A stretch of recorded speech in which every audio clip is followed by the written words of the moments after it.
자, 안녕하십니까. 황 대표입니다. 오늘은 저번 주 내내 시장을 들썩이게 했던 은행들의 위기, 그걸 보고 있는 연준이 심정, 그리고 전문가들의 견해. 그래서 요번 3월 22일 날 금리 결정, 어떻게 이루어질 것인가. 그리고 그에 따른 4월 11일 한국 금통위 금리는 또 어떻게 될 것인가. 그거에 대해서 간단하게 서로 연결고리를 체크해서 한번 얘기를 해볼까 합니다. 우리가 저번 주에 흔히 봤던 단어들이 있어요. 뭐가 있냐면 첫 번째, 두 번째, 세 번째. 이게 뭐예요? 이거 많이 들어봤죠? 실리콘밸리뱅크는 창생기업 전문 회사인데 스타트업 전문 은행이라고 얘기할 수 있죠. 미국에서 차지하는 은행 서열이 16위 정도 되고요. 모기업도 파산 신청했죠. 요거는 스위스 은행 중에서 2위에 해당되거든요. 그래서 대형 은행이죠. 대형 은행. 놀란 게 이게 문제가 빵 터졌거든요. 그리고 나서 금리 결정이 있었는데 바로 빅스텝을 밟아버리더라고요. 그래서 깜짝 놀랐어요. 이게 터졌는데 빅스텝을 밟아? 이거 뭐지? 했는데 알고 보니까 얘네들이 요번에 빅스텝 밟아가지고 나오는 금리가 3.5%예요. 우리나라하고 이제 같아지는 거죠. 그래서 각각 어깨를 맞추지 않았나 싶고요. 자, 그건 나중에 얘기하고요. 일단 요 은행들이 실질적으로 지면을 장식했던 은행들입니다. 그래서 요걸로 인해서 시장이 한번 출렁거렸고요. 요걸로 한번 다시 한번 또 출렁거렸고요. 은행으로 이걸로 인해서 희망을 보고 장대양봉을 왜 11개의 대형 은행들이 모여가지고 이것이 안 된다, 더 이상 전파되는 거를 막아야 되겠다 그래가지고 300억 불, 그죠? 300억 불이면 우리나라에서 40조거든요 40조 긴급 투입해가지고 예금 인출 사태를 막아버리는 형태.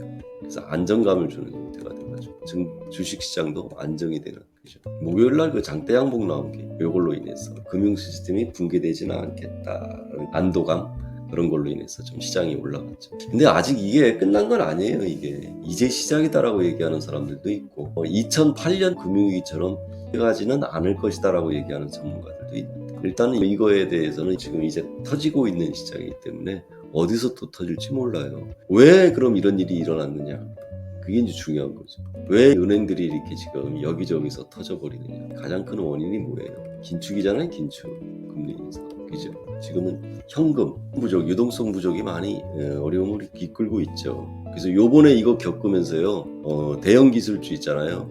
특히 미국 시장에 현금 확보 많이 한 대형 기술주들 있잖아요. 주가가 상당히 껑충 뛰었죠. 그죠? 그래서 우리나라에서도 막 현금 확보하려고 하고 있었잖아요. 다 이런 거 대비하려고 하는 거죠. 요번에 요 사태로 인해서 금리 인상 조금 경계심을 많이 불러일으키지 않나 싶어요. 그러면 어떻게 되겠어요? 3월 20일 날 또 금리 인상 해야 되겠어요? 이거 죽어나가는데 금리 인상 해야 되겠어요? 해야죠. 왜? 물가가 아직 살아 숨쉬고 있잖아요. 이거 포기할 수 없거든요. 요거는 그래도 어느 정도 마무리는 해야 돼요. 그래서 결정한 게 베이비 스텝. 안 할 수가 없어요. 동결한다는 거는 한 30% 되는데 이 70% 되고요. 안 할 수가 없습니다. 물가는 어느 정도 견제를 해야 되는데 이쪽 부분에도 신경을 안 쓸 수가 없다. 그죠? 미국 시장 빅스텝 한다고 그럴 때 얼마나 미칠 거예요. 무조건 올려야죠. 우리나라는 3.75로. 그죠? 우리나라는 무조건 이렇게 올려야 되는 상황인데 여기가 베이비 스텝 하면은 1.5%거든요. 차이가. 예전에 경험해 봤어요. 여기까지는 견딜만한 거죠. 그죠? 그래서 아마도 우리나라도 동결 가능성이 서서히 업되고 있어요. 그래서 3월 22일 날 미국 베이비 스텝, 우리나라 4월 11일 날 동결. 그래서 좀 추이를 지켜보다가 미국 시장이 추가로 올리면은 우리나라도 따라 올리지 않을까, 이렇게. 3.75까지는 열어놓고 보는데 그 이상 뭐 크게 오르지는 않을 것이다. 그래서 우리나라는 그냥 이 상태에서 3.5%에서 진행이 될 수도 있고요. 뭐만 유지돼 준다 그러면 유가하고 환율, 우리나라는 그것만 유지하면 돼요. 이창용 한국은행 총재가 맨 처음에 취임해가지고 주의 깊게 본 게 환율이었고요. 어느 정도 안정이 되고 나서는 유가에 신경을 썼거든요. 금리를 더 이상 올리지 않을 거면 그것만 안정적으로 유가와 환율이 유지된다 그러면 금리 차이가 좀 나더라도 좀 견뎌볼 수 있지 않겠나. 우리나라는 저번에 추 부총리가 그랬잖아요. 물가만 어느 정도 안정이 된다면 경기에 집중해야 할 건데 경기가 안 좋다는 얘기죠. 아주 안 좋다는 얘기죠. 그래서 사중고에서 우리나라는 사중고, 고유가, 고환율, 고금리, 그리고 고물가, 그죠? 그렇게 사중고에 시달리고 있는데 그나마 두 군데는 조금 여력이 좀 생긴 것 같아요. 고물가, 고금, 고환율. 그죠? 고유가.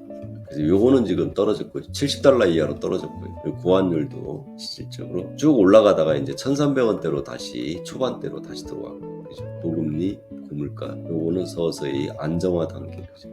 아직 뭐 안정하다 이렇게 얘기할 수는 없었지만, 그죠? 상당히 정부에서 노력하고 있는 상황.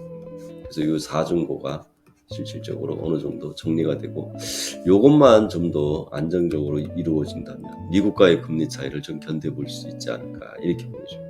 그래서 우리나라는 한숨 돌렸다, 그죠? 그래서 이창용 한국은행 총재가 잠설 친 거를 조금 한숨 돌리고 휴식을 취하지 않을까 이렇게 보여지고요. 미국 시장에 대해서는 전문가 견해를 보면 이분 견해가 저한테는 상당히 와닿더라고요. 제레미 시겔이라는, 들어봤죠? 제레미 시겔이라는 세계적인 투자 전략가이자, 이 사람이 강세론자거든요. 강세론자인데, 제레미 시겔이라는 사람이 뭐라 그랬냐면은 연준이가 해야 될 일이 그거를 갖다 넌지시 알려주고는 그런 형태를 취했는데, 요번에 3월 22일 날 동결을 하면 안 된다. 금리 인상을 해야 된다. 라고 얘기해요. 왜? 금리 동결을 하게 되면은 금융 시스템에 문제가 있구나. 아주 심각한 하자가 있구나. 라고 시장 참여자들이 판단을 하게 돼서 시장이 아주 혼란스럽게 되고 주가는 하락하고, 그죠? 불확실성이 아주 크게 증폭되는 형태를 이루어냅니다.